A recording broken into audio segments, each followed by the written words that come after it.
अब बात करते हैं सेकेंड नंबर 2 की। क्षार। क्षार वो पदार्थ होते हैं क्षार वो पदार्थ होते हैं जिनका स्वाद कड़वे होते हैं। ओके। क्षार वो पदार्थ होते हैं जो स्वाद में कड़वे होते हैं। ये पदार्थ अधिकतर चिकने होते हैं। लिटमस पेपर को नीला रंग देते हैं। कैसा रंग देते हैं? लिटमस पेपर को नीला रंग देते हैं। क्षार कहलाते हैं। क्षार अधिकतर चिकने पदार्थ होते हैं। क्षार अधिकतर चिकने पदार्थ होते हैं। ये पदार्थ अधिकतर लिटमस पेपर को नीला रंग देते हैं तथा अम्ल के साथ मिलकर कम क्षारीय हो जाते हैं। अम्ल के साथ मिलकर क्या होता है? अम्ल के साथ मिलकर कम क्षारीय हो जाते हैं। अब बात करते हैं आर्हेनियस की थ्योरी। थ्योरी ऑफ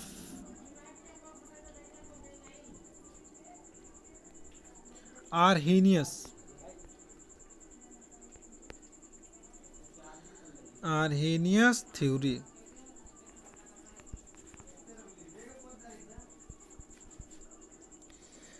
लगभग सामान्य रूप से प्रयोग की जाने वाला एक सिद्धांत जो स्वेटेंट आर्हेनियस ने सन 1884 में स्वांटे आर्हेनियस ने 1884 ईस्वी में दिया था।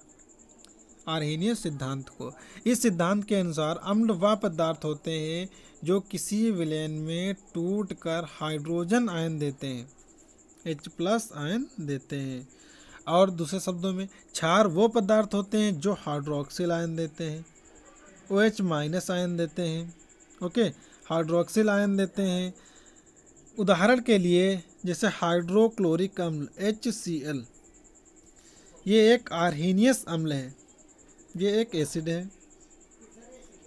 और सोडियम हाइड्रोक्साइड NaOH, ये आर्हेनियस क्षार है। ओके, तो देखते हैं। जब हाइड्रोक्लोरिक अम्ल HCl, जब हाइड्रोक्लोरिक अम्ल को किसी विलयन में घोला जाता है तो H+ आयन देते हैं प्लस क्लोरीन निकलता है। जब आर्हेनियस क्षार को सोडियम हाइड्रोक्साइड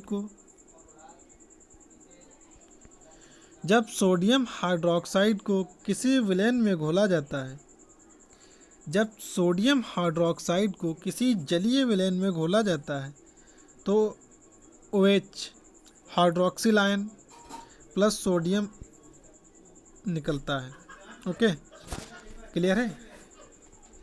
तो अब देखते हैं इस सिद्धांत के अनुसार जब हम हाइड्रोक्लोरिक अम्ल को किसी विलयन में मिलाया जाता है, किसी विलयन में घोला जाता है तो H+ आयन प्राप्त होता है। ओके। आर्हेनियस सिद्धांत वह पहला सिद्धांत था जिसमें अम्ल व क्षार को परिभाषित किया था, उनको वर्गीकृत किया था। यह सबसे साधारण सिद्धांत है जो जलीय विलयनों के लिए प्रयोग की जाती है। अब देखते हैं आर्हेनियस के सिद्धांत की कुछ सीमाएं हैं।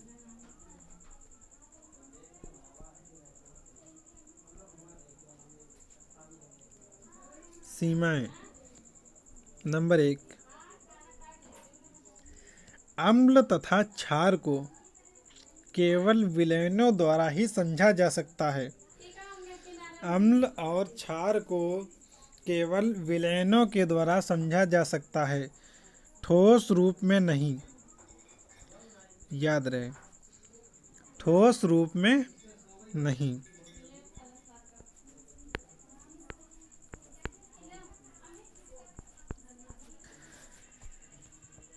अम्ल तथा क्षार को केवल विलयनों के द्वारा समझा जा सकता है, ठोस रूप में नहीं।